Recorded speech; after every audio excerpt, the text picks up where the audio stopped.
Ole'Pops here. Me and Chalupa the Wonder Hen.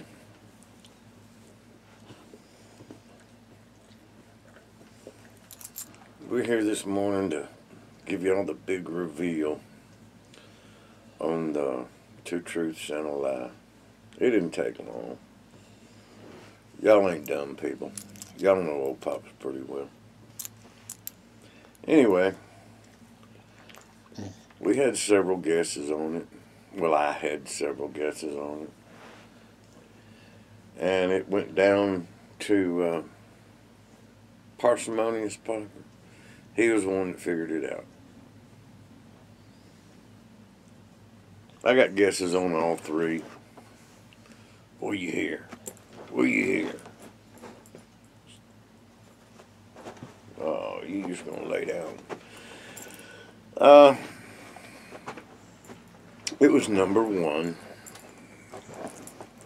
I'll tell you the stories on each of them, though. The lie was there is a club in town called Main Street Music Emporium. There is a John Richards who runs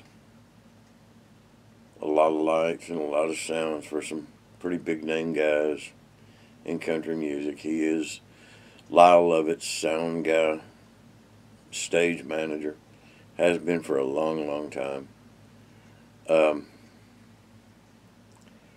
He owns, he used to own the sound shop here in town. Owns, with Philip Austin, he owns Austin Richards Audio and Middle Tennessee Lights and Sound. And anyway, he's very well known. But he owns the, what I'll say, he owns Main Street Music Emporium. I once played with a group called August, fresh out of high school. And that band broke up, and then some years later, the guitar player for that band and I started another group called Folklore, and it was a good little group. And we, our drummer decided that he wanted to spend the rest of his life in the Virgin Islands or the Bahamas or somewhere. And he went over there, and I don't know if he made a pretty good life for himself, but he did a lot of drugs and a lot of alcohol, and he died. And then we got another drummer, and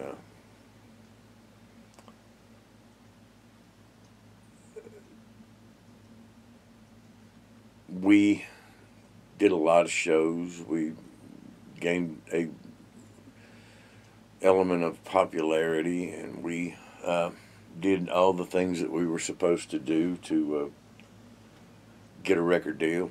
And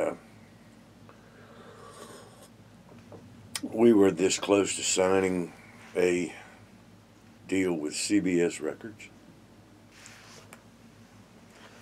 And we were this close to being chosen. It was between us and a group called the Leonard Brothers Band. Now, the Leonard Brothers Band were very, very good. A hot band from around here. Gary Leonard, Ricky Leonard went to school with Ricky Leonard. He played keyboards, played a big Hammond sound like the Allman Brothers. Gary was, my God, Gary was good. Guitar player. And Thane Sharon sang for them. Thane has gone on to be a singer and a guitar player for several groups that he's quite notable and got a great reputation. He's performed with a lot of people out there. But it was between us and the Leonard brothers, who was going to open up for Steppenwolf at the time. And our drummer, our second drummer, had a heart attack, passed away. It made us feel kind of like Spinal Tap. You know, they in the movie We Are Spinal Tap, where their drummer kept dying. And we didn't get to do that. We didn't get to open up for Steppenwolf. But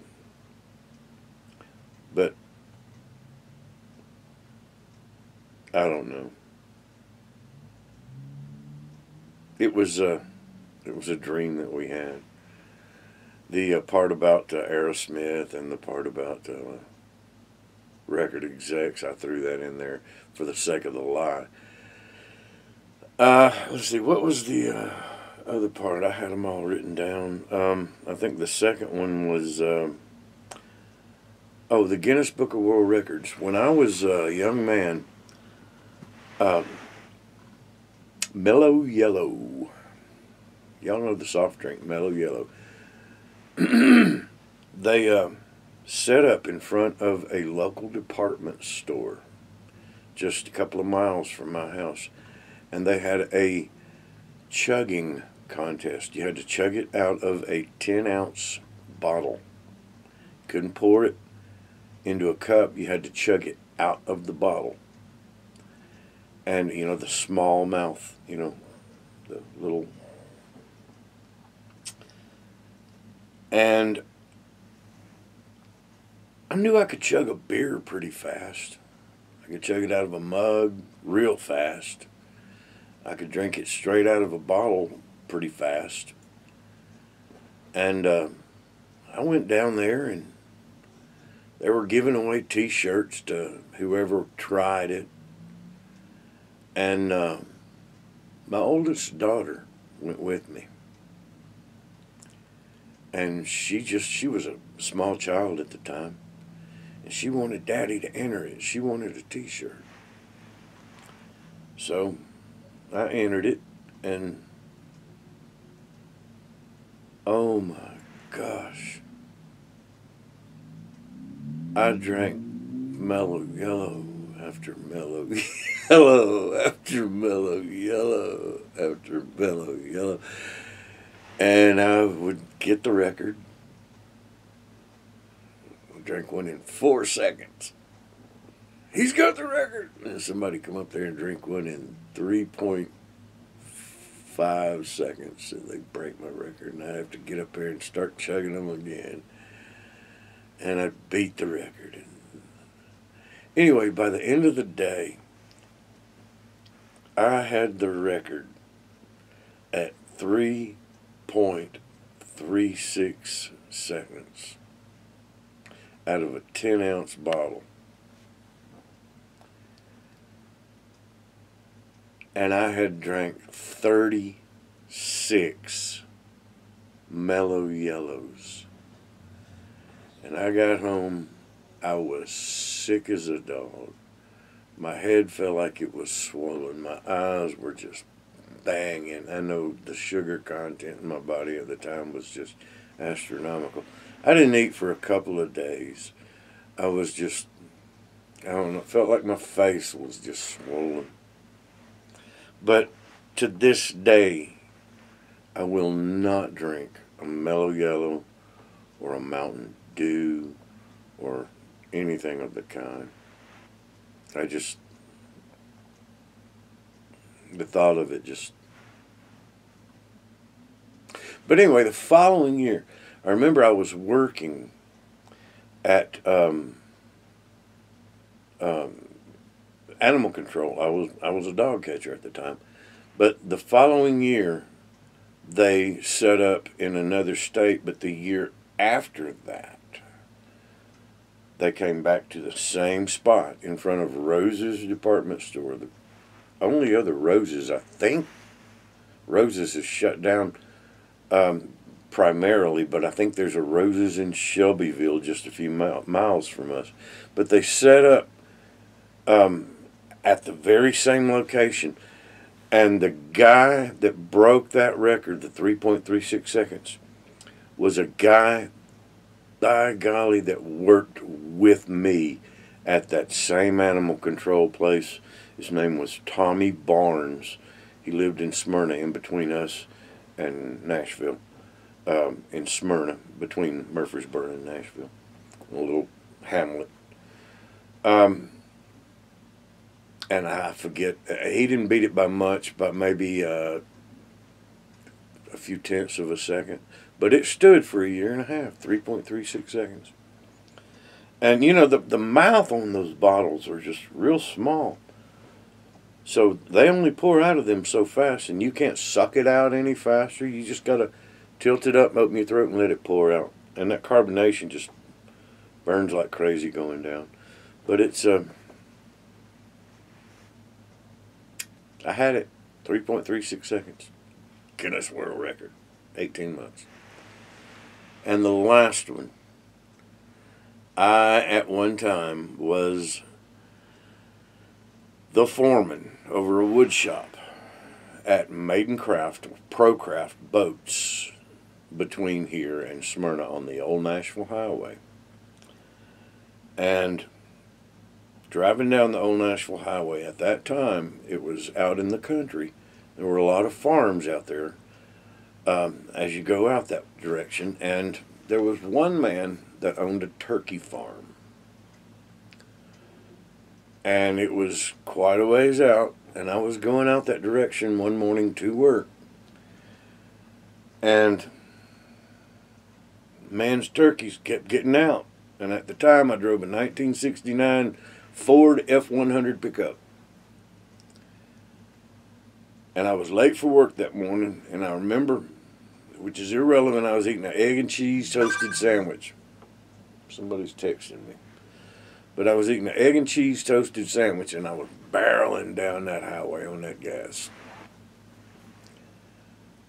And had long hair and had my hair pulled back, bandana around my head, and I was just, windows rolled down, and I was just cruising down a narrow 2-lane old highway, trying to get to work on time. No, I was late. I was trying to get to work, hoping nobody noticed I was late. But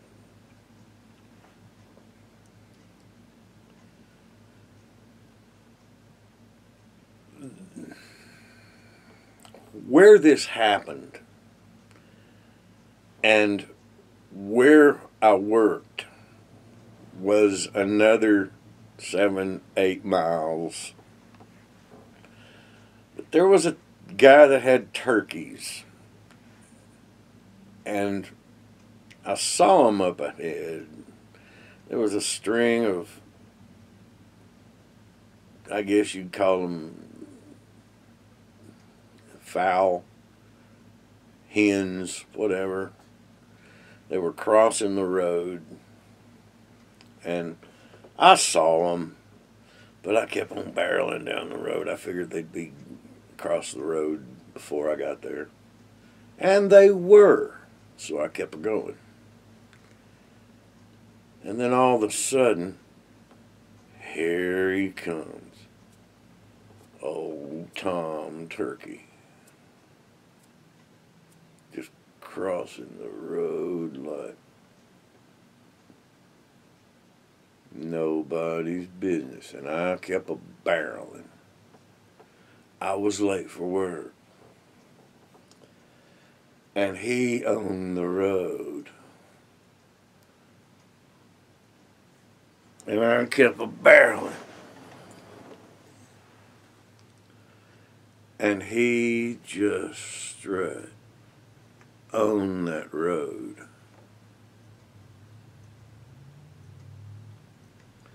And I kept a barreling. I was a younger man.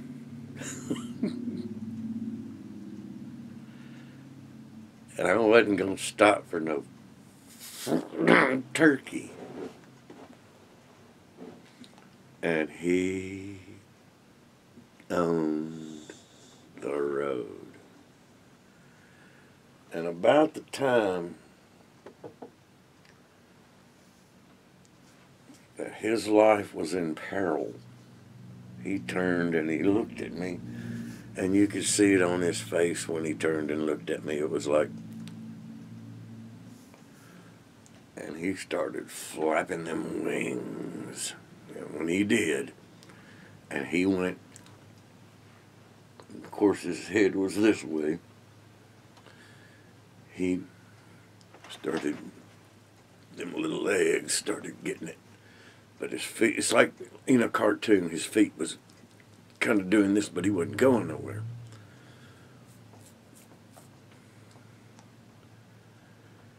And I started easing up off the gas and hitting the brake. Well, he started doing this, and he gained a little lift off.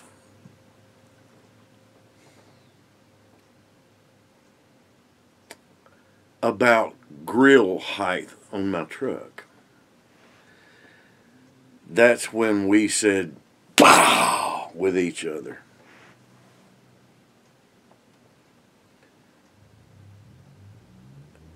And I said, "Nope." And I kept it going. I'm not going to be late for work. I got to work 7, 8 miles on down the road, maybe, well, between 8 and 10 miles on down the road. Every now and then I could see feathers fly over the dash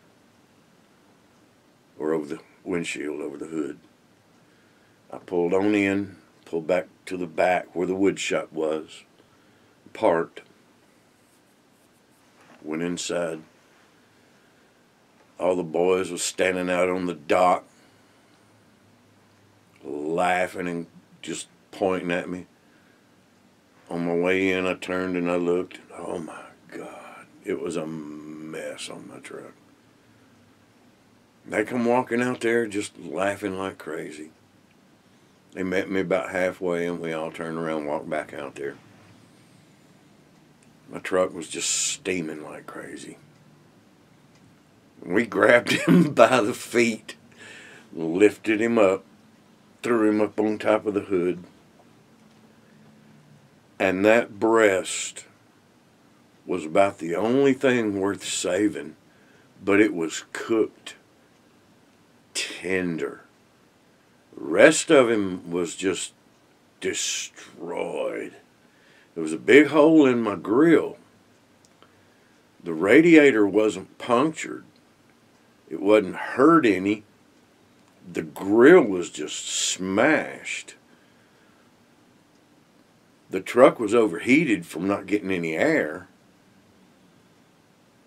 But that breast was cooked tender. Just tender. The feathers stank. Just stank like crazy. But underneath that breast was just tender as it can be. And all 5 of us stood out there and picked little pieces of it and tried it. And it was right tasty. It was right damn tasty. It wasn't the best turkey I'd ever had, but it was right tender. It was right good. But anyway, that's my 2 truths on the line. I hated to kill that old bird, but I was late for work. And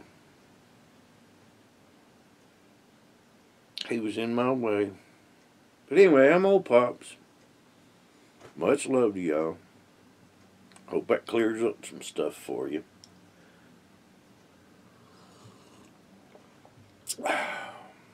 Much love. Unless you're a turkey.